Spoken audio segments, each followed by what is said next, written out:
Leçon 42. En quoi consiste le progrès du dogme? Le développement du dogme correspond-il à une augmentation de la foi? En introduction à cette leçon, il convient de rappeler qu'il y a évidemment un conditionnement historique des dogmes, conditionnement qui est lié tout d'abord bien sûr au langage dans lequel ils sont exprimés, langage qui évolue à travers les siècles. La formulation dogmatique est donc datée dans sa forme, et le dogme appelle donc un travail d'herméneutique, c'est-à-dire un travail de réinterprétation et de reformulation. Le dogme est donc rigoureusement ce que l'autorité qui l'a promulgué voulait dire ainsi dans le langage qui était le sien. La formulation dogmatique n'est jamais erronée, mais toujours conditionnée par le langage. Au-delà de ce conditionnement historique, la vérité que proclame le dogme n'est jamais erronée, mais elle est toujours fragmentaire. Thomas d'Aquin définissait le dogme comme étant une fragmentation de la vérité unique, fragmentation rendue nécessaire à l'intelligence pour saisir le mystère de Dieu.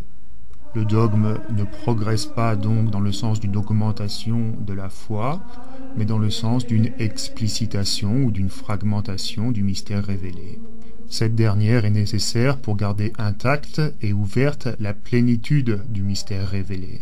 En effet, le dogme répond toujours à une hérésie, et une hérésie n'est rien d'autre que la réduction du mystère de Dieu pour être compris par l'intelligence. Mais cette réduction est erronée, et le dogme est là pour rétablir la plénitude, l'intégralité du mystère.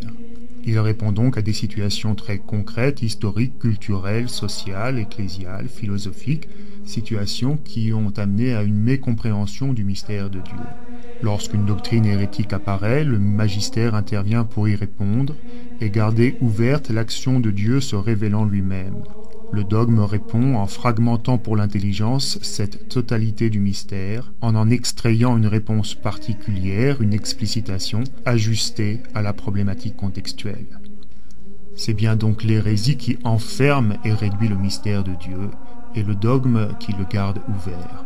Le premier exemple serait celui de l'arianisme, qui réduisait le mystère de l'incarnation en ne faisant de Jésus qu'une super créature.